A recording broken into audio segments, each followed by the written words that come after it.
Okay, so over at Army.mil, the soldier's creed: I am an American soldier. I'm a warrior and a member of a team. I serve the people of the United States and live the Army values. I will always place the mission first. I will never accept defeat. I will never quit. I will never leave a fallen comrade. I am disciplined, physically and mentally tough, trained and proficient in my warrior, blah-de-blah, etc. The Airman's Creed over at the Air Force website. I am an American airman, wingman, leader, warrior. I will never leave an airman behind. I will never falter, and I will not fail.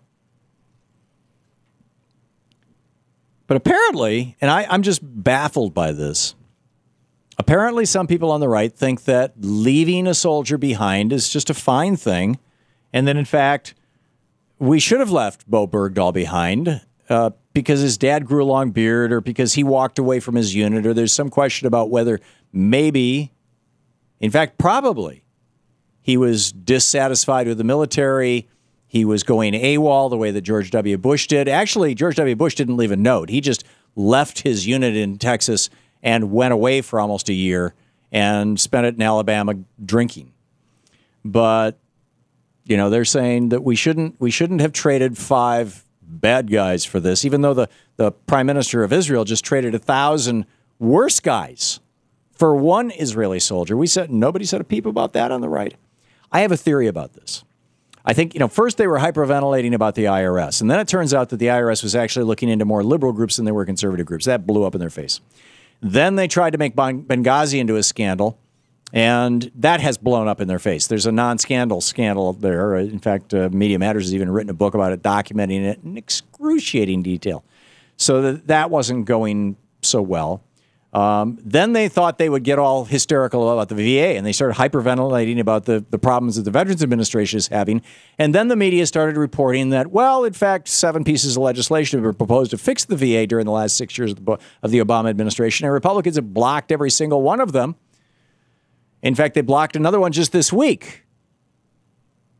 So I think that this false Sturm und Drang, I think that this I'm weeping, coming from conservatives, is an effort to divert attention away from the failures of all of their other attempts to smear the Obama administration. But let's ask Neil McCabe. He knows this kind of stuff. He's a conservative commentator, editor of the Guns and Patriots newsletter for Human Events. You can find it over at gunsandpatriots.com. Neil, welcome back to the program. Hey, Tom, good to be with you. But I do want to say that, being on your show is a lot of fun, and you've always been good to me.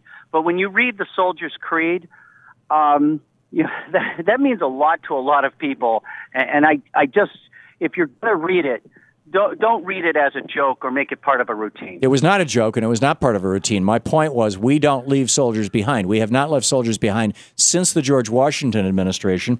And by the way, I'm not the only one to say this. For example, Michelle Malkin, my prayers are with the family of PFC Bowie Bergdahl, Bo Bergdahl, the U.S. soldier seen on the Taliban abduction video. All Americans should hope and pray for his release from custody. Sarah Palin, Todd and I are praying for Private First Class Bo Bergdahl, his family, and all his fellow soldiers. Of course. Kelly Ayotte. People. Oliver North said, "I just got a never forget bracelet emblazoned with the name of Sergeant Bo Bergdahl." He and his loved ones here at home deserve our prayers and encouragement until he is rescued or released. That's what we do. We're Americans. Of course, these were all said before he was released. Did those people realize that he was a deserter?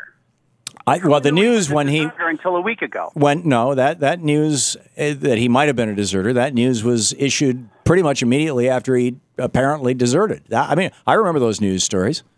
Don't you? And so, but people, it's one thing to say, okay, we want him to be safe. It's another thing these stories were at that time. Michelle Malkin said this on July 20th, 2009. For a deserter. Michelle Malkin said this on July 7th, 2009. Sarah Palin said it in 2009. Oliver North was a little late to the party. He said it in 2011. I'm saying that I don't want to trade. I don't want to trade terrorists for a deserter.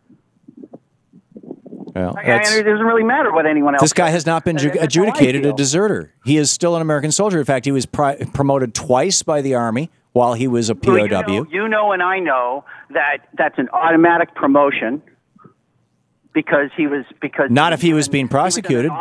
He could have been prosecuted in absentia. Because he was being.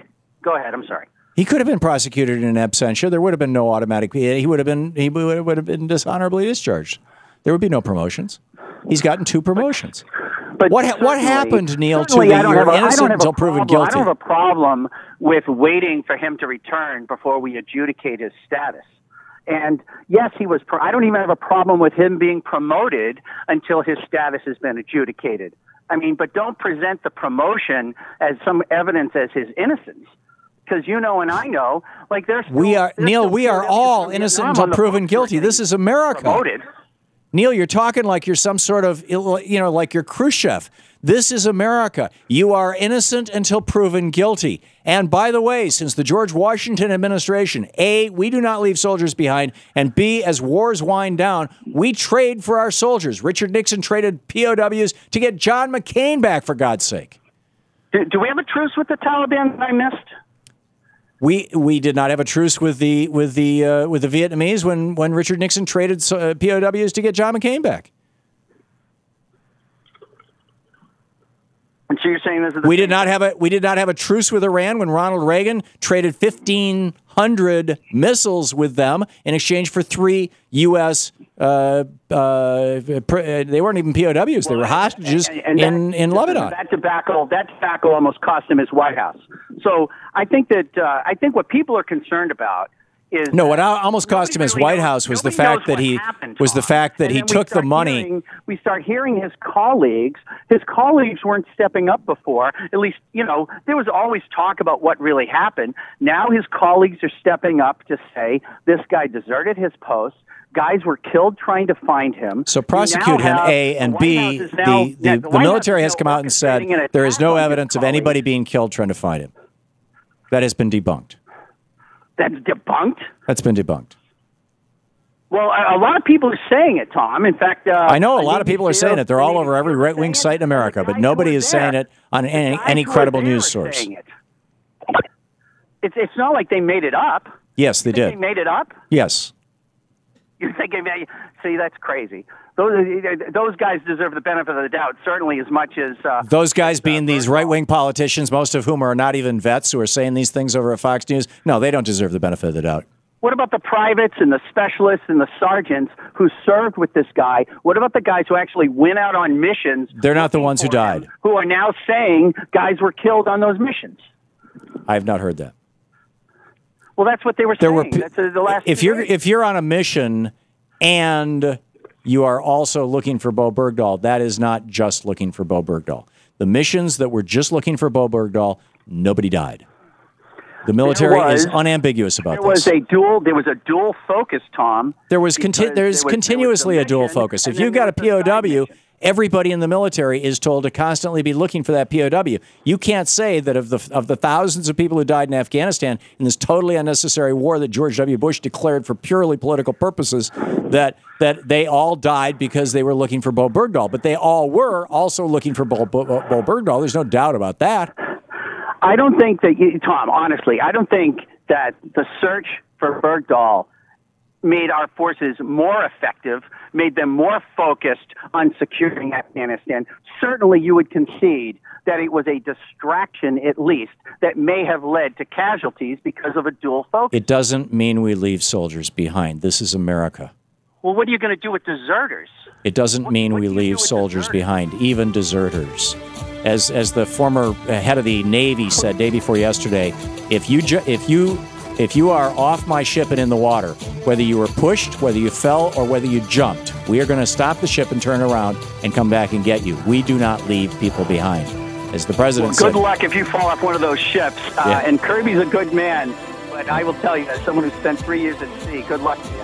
Okay. Neil McKay.